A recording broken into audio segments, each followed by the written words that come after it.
don't think my audio is sharing. Hold on one second.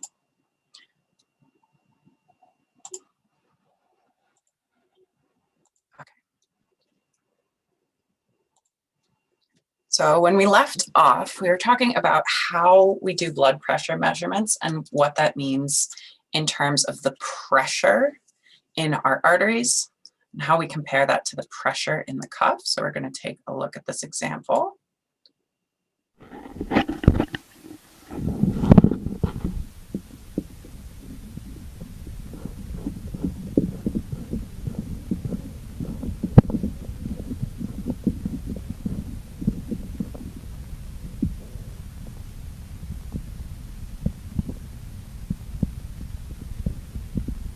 Remember, we're listening for that carot cough sound.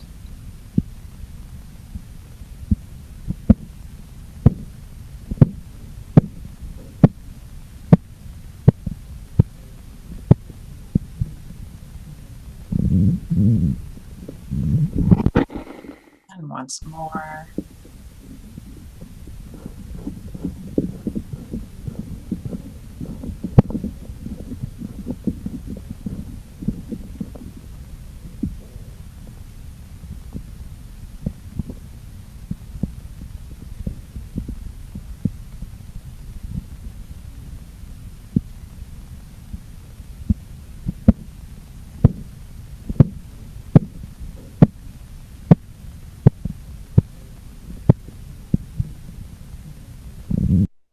Okay.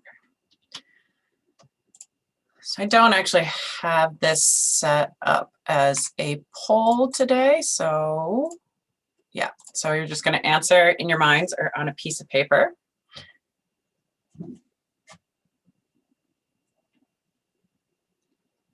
Okay. And so another person joining us. Okay. So hopefully, quick there. Sorry, Al. Hopefully you got a blood pressure of 92/62. So remember, what this really means is that when we're putting that blood pressure cuff on, we're trying to create a pressure in the cuff that at first cuts off our artery because the pressure is higher in the cuff. Then once our systolic blood pressure, which is the higher number, overcomes that pressure in the cuff, we start to hear a noise due to the turbulent flow in the artery after that cuff, because our blood is kind of bouncing around because there are occasional spurts getting through during those heartbeats. And then when the diastolic pressure is also greater than the pressure in the cuff, that means that smooth laminar flow goes straight through the artery, nothing's cutting it off. So we stop hearing the sound, and that's that second number we take down. Okay. Just a reminder, we can also use this to calculate an approximate mean arterial pressure, approximate map, because we understand a little bit about how those two numbers, the systolic and diastolic pressure, relate to our cardiac cycle. Okay. So the way we would do that, not actually going to make you do math on the exam, although you will want to be able to sort of like ballpark numbers. But the way we would do that is by remembering that the heart spends more time resting, hopefully, than it does actively contracting, right? So we add together the systolic pressure plus twice the diastolic pressure divided by 3 to give ourselves a weighted average. So with this specific blood pressure, our weighted average here for MAP would be 72 millimeters of mercury. And that would essentially give us the pressure differential for pressure moving through our cardiovascular system, because when we're trying to find that delta P in our equation for flow, we're subtracting the central venous pressure from the mean arterial pressure, but central venous pressure is about 2. So we wave our hands, approximate that to 0. So this is going to be the pressure for the movement of blood through the cardiovascular system. So that's how we would relate things that we measure in the body to these concepts we've been trying to look at so far inside the body. So this packet, I think, does have arterioles in the title. So now we're actually going to talk about arteriole. When we started out in the packet, we had a chart, right, of the different types of blood vessels we'll be looking at. And I asked you to predict some of the things about each of those blood vessels. I asked you to predict where we'd see a lot of resistance and where we'd expect to see regulation of resistance. Now, arterioles are a sweet spot there. So our arterioles are pretty small, and they're part of the microcirculation, right? So something you wouldn't see with your naked eye, right? They're very small, which means they have a fair amount of resistance. They also have plenty of smooth muscle, which means that we can control the level of resistance within our arterioles, within the network of arterioles. So we have a kind of sweet spot of lots of resistance, plus we can control it, right? The capillaries, we also saw any individual capillary is small, so it has a lot of resistance, but we didn't have any muscles in those capillaries, so we couldn't control that. And you'll actually note in your book, they mention as an aside that while an individual capillary has a lot of resistance, you have so many capillaries in your body that on net, if you add that area of the capillaries all together, we have less total resistance in the network of capillaries than we do in the arterioles. So we're going to be focusing really deep on arterioles for a while. Okay. So the arterioles connect our arteries coming out of our heart to our capillaries or to meta-arterioles, which are just kind of smaller versions of the arterioles. So the capillaries are a site of exchange. The arteries are like our highway getting us to those tissues. So the arterioles are kind of exit ramps almost. Now the arterioles are able to be regulated because they contain these rings of smooth muscle around them. So we're gonna do a quick reminder about smooth muscle in a second. But first I want to say something about the shape of smooth muscle and blood vessels, because whenever you see it in a picture, right, pictures are 2D, so this can be a little tricky to wrap your mind around if you're not thinking about it in quite the right way spatially. So when we say that the arterioles have smooth muscle, we don't mean that it's running like lengthwise down the arterioles. We mean that it's running in a circle around the arterioles, right? It's like wrapping them. So when we talk about smooth muscle regulating the radius, I want you to think about it like a sphincter, right? Like think about the smooth muscle around the arterioles like your butthole, right? When it contracts, squeezes tight, right? You clench your butt, closes up, we're going to be constricting those arterioles. When we relax that smooth muscle, you relax your butt, right? It relaxes and will then allow, in this case, blood with our arterioles to pass through those rings of smooth muscle. So it's important that we're thinking about this as a ring, because in the pictures, sometimes it looks like it's kind of longitudinal muscle. And if you think that, then you're going to get confused. Okay. So we have these rings of smooth muscle that are regulating the radius. We know that a smaller radius means more resistance. A larger radius means less resistance, right? So by regulating the radius, we really control how much blood can flow through that arteriole. Okay. So we're going to do a quick little, after this, we'll draw out some smooth muscle. Okay. So our arterioles actually provide the greatest resistance to blood flow. They make up about 60% of our TPR, which was our total peripheral resistance, which we subbed into that equation before, right? I'm gonna remind us of this equation that you're probably all sick of, right? Our flow equivalent to our change in pressure divided by our resistance. And then when we translate it to think about physiologic measurements, change of color, right? We're really talking about like cardiac output, CO, equivalent to our mean arterial pressure which is essentially a pressure difference because the veins have so little pressure when they return to the heart, divided by our total peripheral resistance. Right.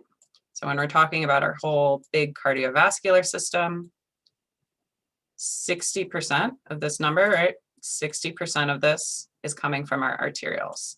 This is why regulating the arterioles is really important to our understanding of the system as a whole. Most of this is from these arterioles. We also noticed here, right, that the arterioles have a really big drop in pressure, right? There's the largest pressure drop across the arterioles compared to any of our other types of vasculature. This is also kind of related to this high resistance, all right? Because of their high resistance, we're moving from arteries that have relatively little resistance across the arterioles, which have much higher resistance, and then capillaries also have high resistance. This partially creates this pressure drop. So we're going from about 90 to 40 at the lower end of the arterioles. So we see a really big difference as we cross through this system.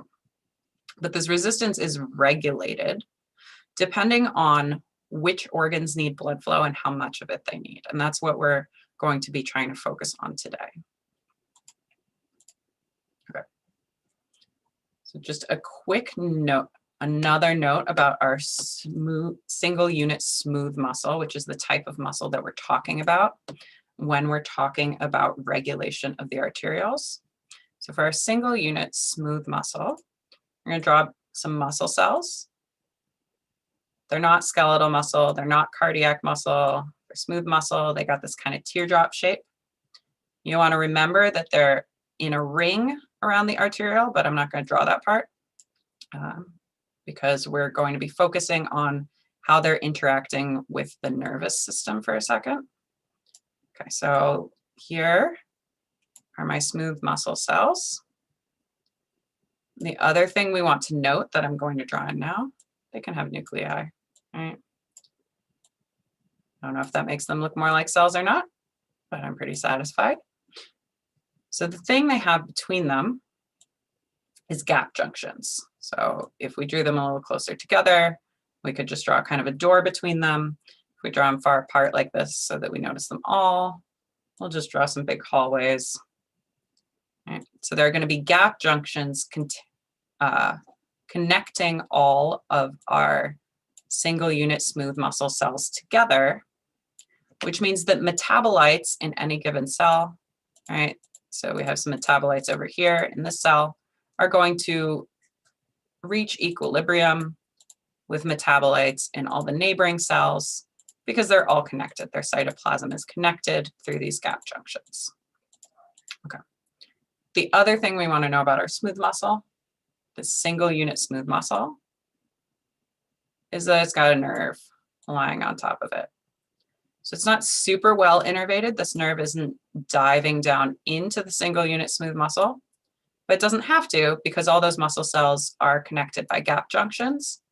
So anything that gets, say, we got some neurotransmitter here, this varicosity, say we get communication between this nerve, it gets into this smooth muscle cell.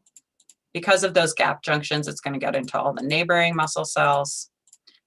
And smooth muscle, because of this single unit smooth muscle is going to contract as a unit. So this is why we're going to be able to close off or constrict or dilate the whole arteriole, because this whole system of smooth muscle is acting as a unit. We're not triggering like just a couple cells on the right side, just a couple cells on the left side. The whole thing acts as one. Okay. So it's got gap junctions. We also want to remember about smooth muscle. So one of our facts that we know about smooth muscle, our single unit smooth muscle, is that it's got gap junctions.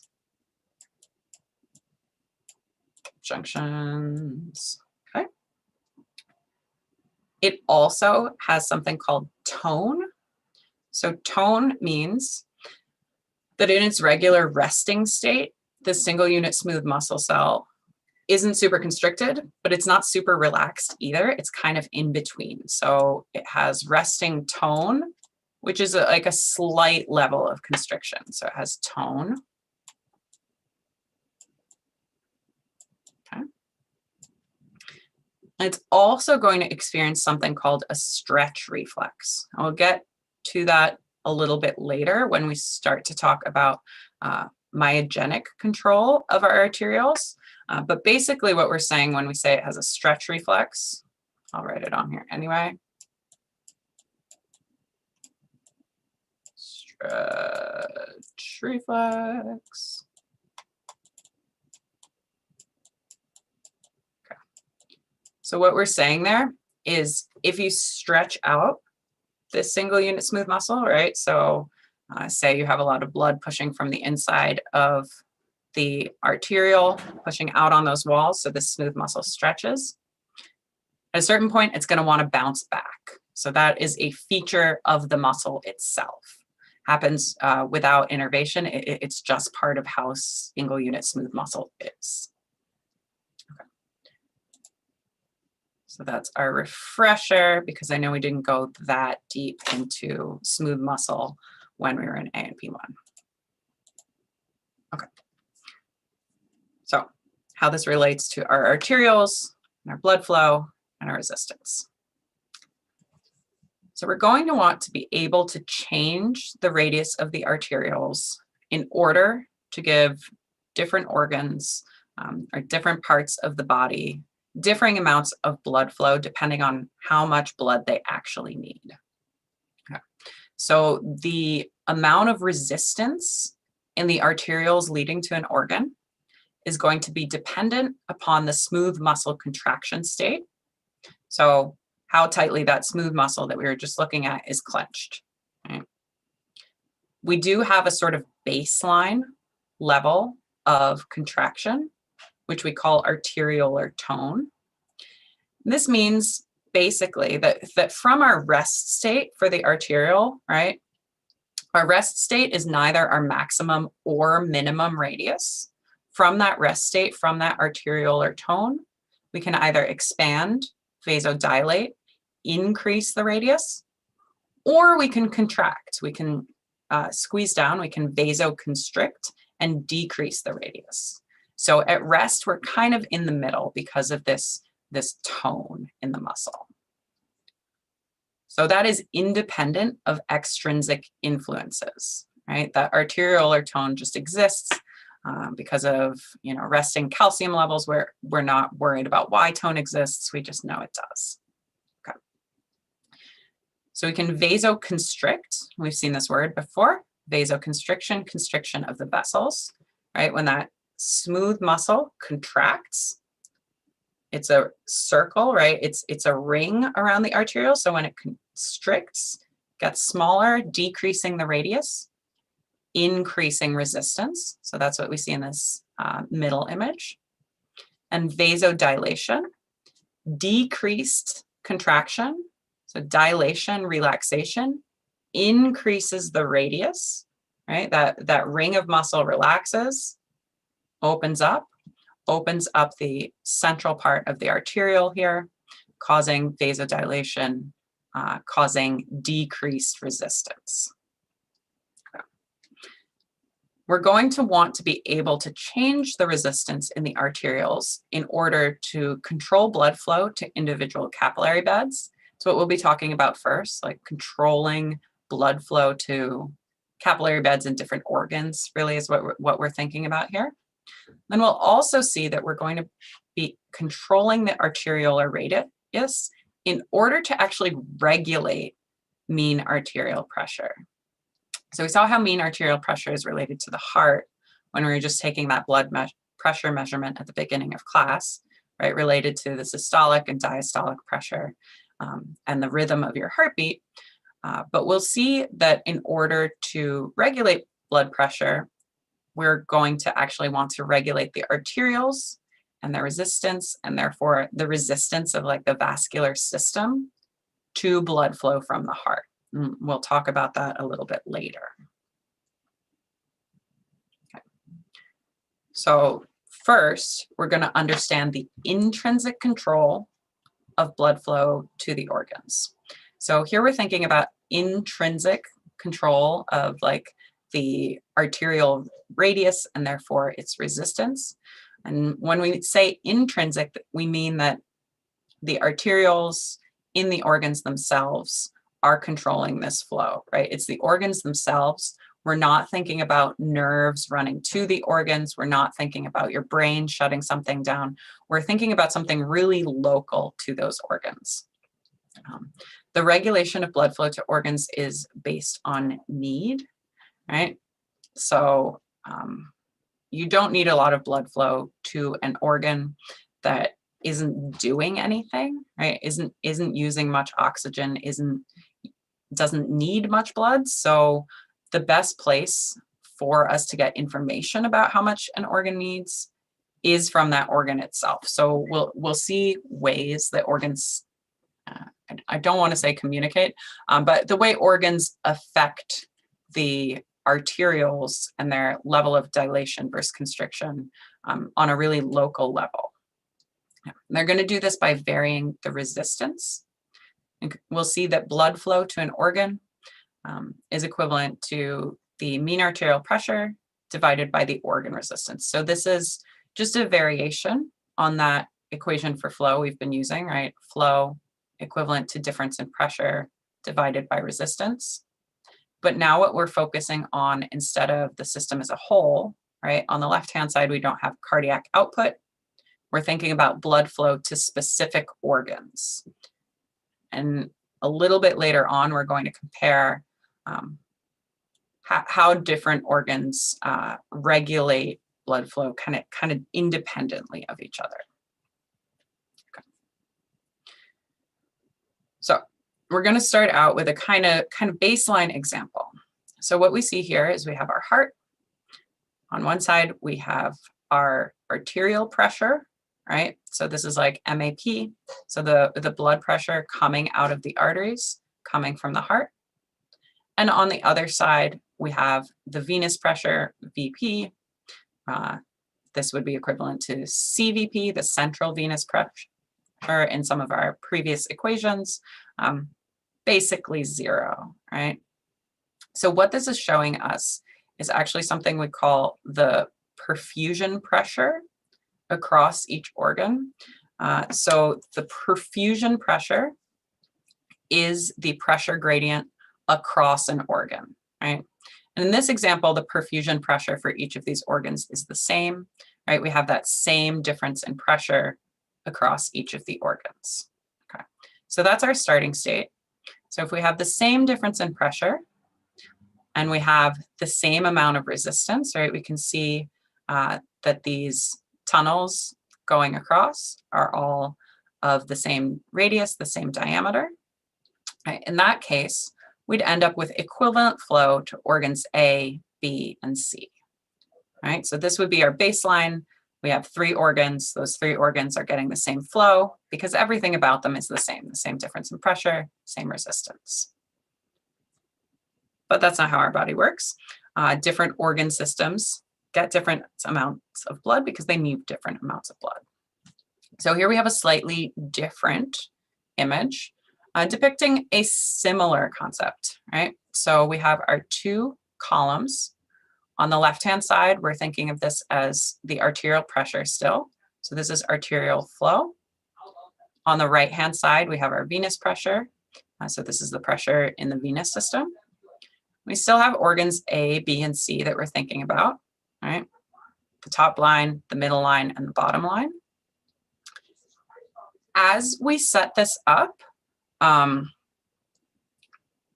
it might initially look like the difference in pressure is different between A, B, and C, but it's actually the same because remember, we only care about the difference, not the absolute level. So the difference in the amount of fluid above each of these is always going to be the same, even though some of these are lower down and some of these are higher up. So that delta P is the same for all of these 3. So on the right-hand side, it shows us the flow across each of these organs, these A, B, and C organs. We can see that there will be a difference in resistance slightly, right? Because we can see that these tubes connecting our vessels are of different diameters and therefore different radii. You can see that A has that biggest tube, right? This pipe is the biggest. So we can see that its flow is also the biggest, right? Because we remember our equation, flow is the difference in pressure divided by the resistance.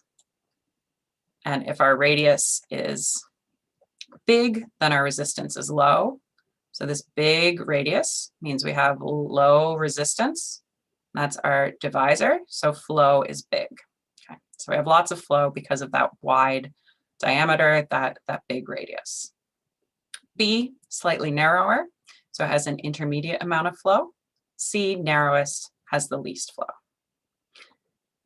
This is showing us an example of what that might look like in terms of the percent of cardiac output that each of these organs would be receiving.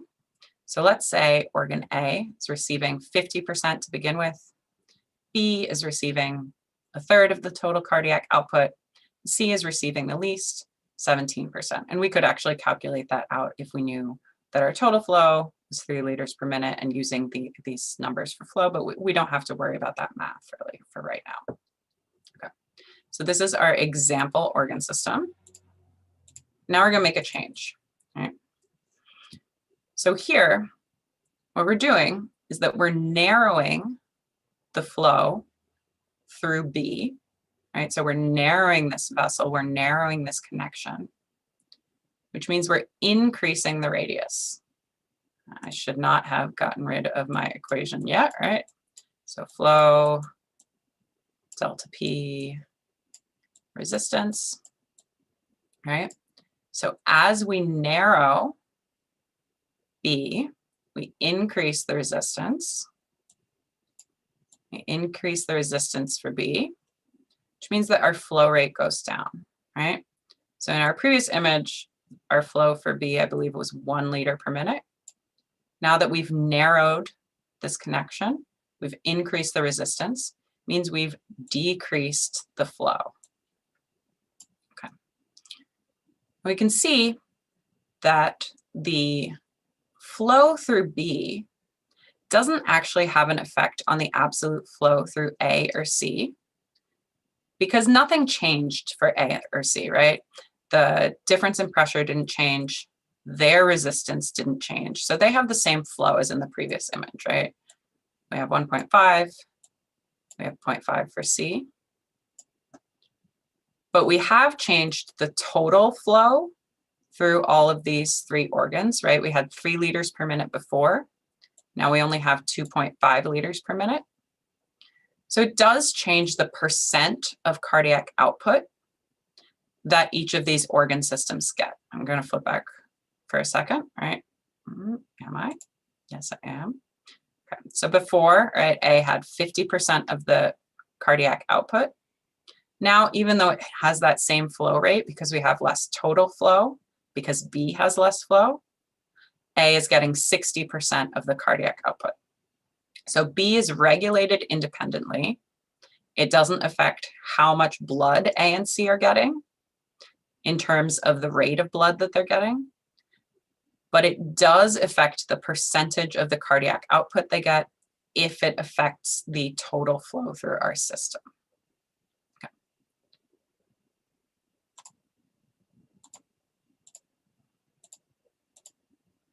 Okay.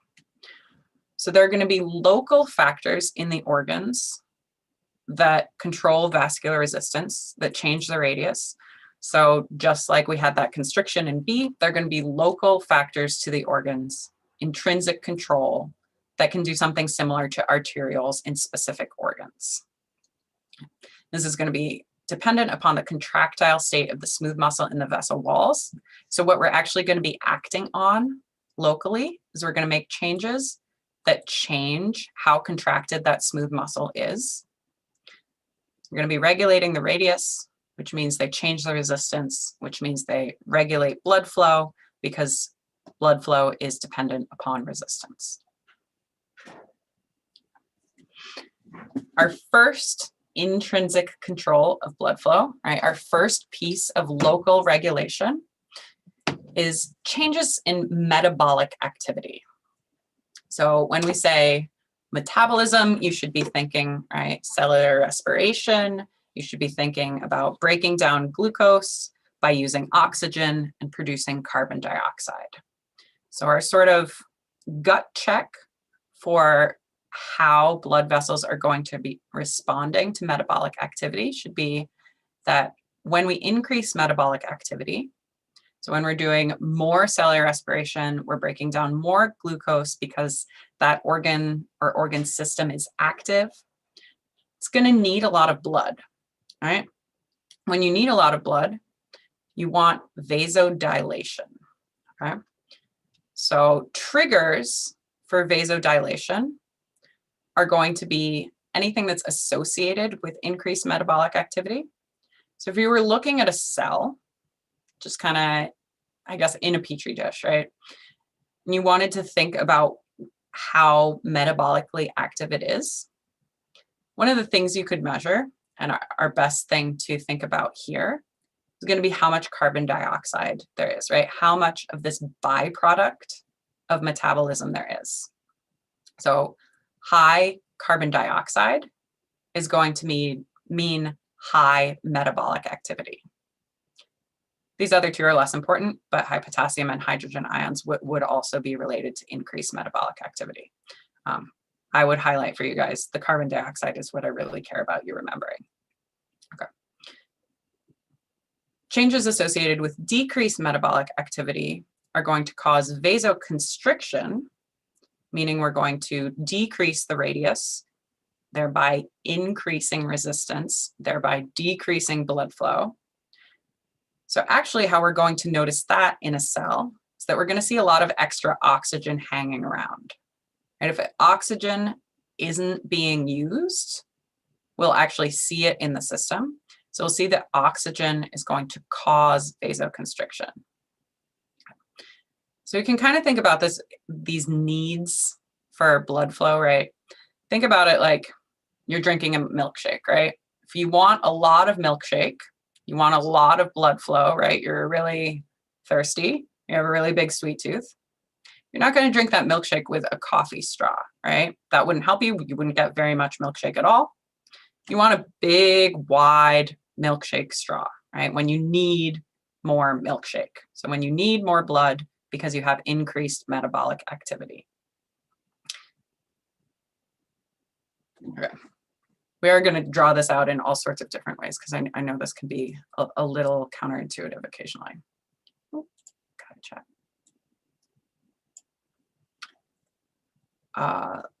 Local regulation will be why one of the ways we can change flow to organs, and one of the ways we will see changes in cardiac output, but we'll see that there are also systemic factors that do involve the nervous system, and we probably won't get to those until, and we definitely won't get to those till Friday, but we will talk about that as well. Okay. So our first example for understanding this relationship between vasodilation, vasoconstriction, and metabolism is something called active hyperemia. So hyperemia is a word that basically means increased blood flow. Like hyper means a lot. Emia just often refers to blood.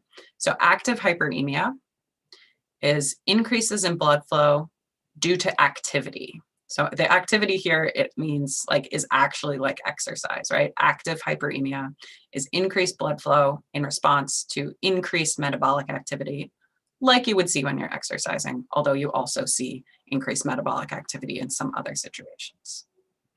Okay. So at our steady state, so in our normal resting state, not during active hyperemia, we're going to see that. I like drawing. Okay. So let's imagine we have our arteriole. I'm going to draw us a little cell here in our tissue, right? And that cell has some level of Move this blue over. All right, it has some level of metabolic activity. So it's going to be passing some O2 from the blood into the cell. And we're going to see that it's passing its waste products back. All right, so some CO2 going back. So oxygen at the steady state should be delivered as fast as it's consumed, and CO2 should be removed as fast as it's produced. That means that we're not going to have a buildup of oxygen or a buildup of carbon dioxide, because the flow is appropriate to the use of oxygen by that cell, right? So as soon as we need O2, we pull it from the blood. As soon as we produce CO2, the blood takes it away. That's our normal steady state. But if we increase our metabolic rate, our O2 is going to get consumed faster than it's delivered. So we're still going to have some oxygen delivered, but now imagine this cell is really metabolically active. You're exercising hard. It's doing a lot of metabolism, right? So it still needs O2, actually wants more than you're giving it. It's also going to be producing lots and lots of CO2. We'll have other figures, better drawings than mine in a second. But when we increase the metabolic rate, we'll see that oxygen gets consumed faster than it's delivered. So there's not really enough oxygen. And we have so much CO2 that the blood can't get rid of it quickly enough. So this is going to cause a change to the distribution of oxygen and CO2 around that tissue, right? So those concentrations are going to change when our metabolic rate changes. When we have this state where we have not enough oxygen and too much carbon dioxide, that's a signal to the body. Well, we need more blood because we need more oxygen, and we need to take all this carbon dioxide away. So that's going to cause vasodilation. So the radius here will get bigger. Vasodilation will increase the blood flow. So when we make this wider, we make this tube wider, right? Our flow rate goes up because flow is equivalent to the difference in pressure divided by the resistance. So when we make something wider, we decrease the resistance, increase the flow, which means we can now get more oxygen because we got more blood. And now that we have more blood rushing past, we can also actually get rid of this excess carbon dioxide. So that's what we're going to see in active hyperemia. Oop, I did not mean to stop the share, sorry. Okay.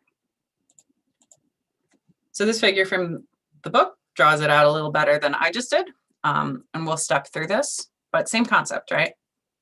So we start out under normal steady state conditions.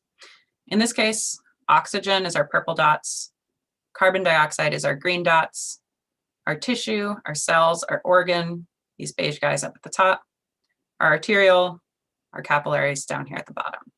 So our arteriole is feeding blood into the capillary beds where we see the actual exchange happening. And we want to remember that this extracellular fluid, so the fluid between our cells and our vasculature, is continuous with each other, right? So if we have a buildup here near the capillaries, right, it's going to kind of spread out into this whole area. So buildup in these concentrations by the capillaries is also going to affect the concentrations neighboring the arteriole. So here we got our steady state. I haven't counted these dots, but say it's like half and half oxygen and carbon dioxide, just to make our lives easier to think about that steady state. Okay. Now, imagine these cells become really metabolically active. So what they're doing, right, is they're soaking up all the oxygen they can get their hands on. That's why we have all these dots of oxygen going into the cells. And they're producing lots and lots of carbon dioxide as they break down glucose. So we see the number of green dots increasing. So if we compare the relative concentrations, right, I'm going to flip back up for a second. The relative amount of purple versus green here in the steady state versus here, when these cells are active, we can see, whoa, we have way, way, way more green than before, right? Because our green isn't getting swept away fast enough, and we're using up our purple, our oxygen, really fast. So this is what we're talking about when we're talking about this change in concentrations of oxygen and CO2 in this extracellular fluid. So it's this change to this concentration here that's going to have an effect on the smooth muscle that's then going to control the relative constriction versus dilation of the arteriole. So it's going to happen when we're in this state, right, is that the decreased oxygen concentration and the increased carbon dioxide concentration is going to have an effect on the smooth muscle. That's what this dotted arrow is. It's just telling you, I think, that this is affecting the radius of this arteriole. And specifically, it's going to promote vasodilation because we want more flow, right? These cells are metabolically active. They need more blood because they need more oxygen. And we also need to have blood to pull away all this excess carbon dioxide that's building up. So after this has been happening and after the arteriole has reacted, we're going to have a situation like this, right? We had vasodilation. So this arteriole expanded, dropping its radius down, or sorry, increasing its radius, dropping its resistance down. So we have increased blood flow, which means we now have more oxygen that we can exchange here between the capillaries and the tissues, so at our actual exchange site. And we're able to sweep the carbon dioxide away more effectively as well. So we have lots of exchange going on at the capillaries, and we're normalizing this concentration in the extracellular fluid. So this distribution of these molecules, these gases, looks a lot more like that first image in A, right? So those proportions of carbon dioxide to oxygen are now more similar to what they were in our steady state. So that's the purpose of vasodilation, is to bring that extracellular concentration back to its normal levels, where we're using up all the oxygen and we're taking away all the carbon dioxide. So that was active hyperemia. Active hyperemia was a response to metabolic activity in the tissues. Now we're going to compare that to something called reactive hyperemia, right? So try to clear these two in your mind a little bit. Their processes, like why they happen, is going to be different, but they are both hyperemia. So we are going to see increased blood flow again. So they're going to be analogous processes, but they start from a slightly different cause. Okay. So in reactive hyperemia, we're still going to be seeing increased blood flow, but the reason for that is that we're responding to a previous reduction in blood flow, like a blockage. So what we're saying is that if we have a blood vessel, right, and it gets blocked, maybe you have a clot, or maybe it gets ligated, right? Maybe someone puts a tourniquet on your arm. I don't know what, right? We block that blood flow. For a little while, we're going to see no blood flow, right? Because we have this blockage. But afterwards, we're going to see an increased blood flow to those tissues to try to get them back up to speed really quickly. So reactive hyperemia is a reaction to a previous reduction in blood flow. It's hyperemia, so it's still an increase in blood flow as a result. So when we have a blockage of blood flow to tissues, right? I'm going to draw my tissue. All right, we got my tissue. We got our blood flow. Okay, so let's say we have a block, right? So before we were getting oxygen, using oxygen at the speed that that cell needs it, releasing carbon dioxide, and it was being washed away at the speed that it's produced. Now that we have a blockage of blood flow to this tissue, is it going to get any oxygen? No, right? It's going to use up all the oxygen that remains in the extracellular fluid, but then there's no new blood flow, so there's no new oxygen. So we're going to see like no oxygen here, right? Low O2 levels. And when we have this blockage, think about what's going to happen with the CO2, right? Just because we have this blood flow cut off doesn't mean that tissue completely halts its metabolic activity, right? So just like in our previous example, we're going to start to see a buildup of CO2, all right? So our CO2 is going to build up because that tissue is still going to be doing its job as best it can, but there's no blood flow to sweep it away while there's a blockage. So if you notice here in our extracellular fluid here, that's the exact same situation as we saw in active hyperemia. That's the exact same relative concentration of oxygen to carbon dioxide that caused the smooth muscle to create dilation in the arterioles in order to get more blood flow, right? So we have the same sort of local change to the concentrations, even though there's a different cause, right? Our cause here is a blockage as opposed to increased metabolic activity, but the change it creates to these concentrations is the same. So this is also going to cause vasodilation because this is a local intrinsic control of blood flow. It's not responding to anything in your brain. It's not a nervous response. It's just a response to these concentrations. So just like in active hyperemia, we're going to see vasodilation here because the smooth muscle doesn't know what's causing it. It just knows that this is what's happening. So it dilates these arterioles, trying to get more blood flow here.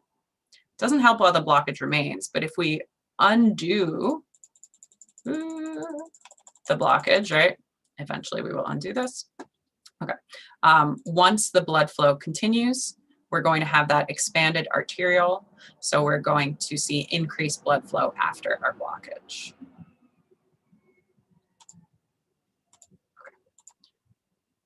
So we are actually at time. We'll go through this chart kind of comparing these two, the active hyperemia and reactive hyperemia next time. And then we'll move into myogenic control of the arterioles.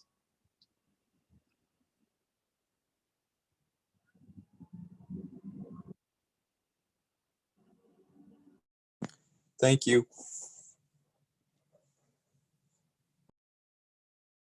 Thank you. Kaya, can you hear me?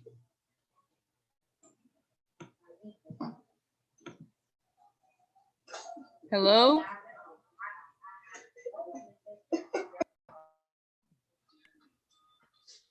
I could hear you. I don't know where she went though. Oh yeah, I don't know if she can hear me. I'll just email her. What? Hear you? They cut off?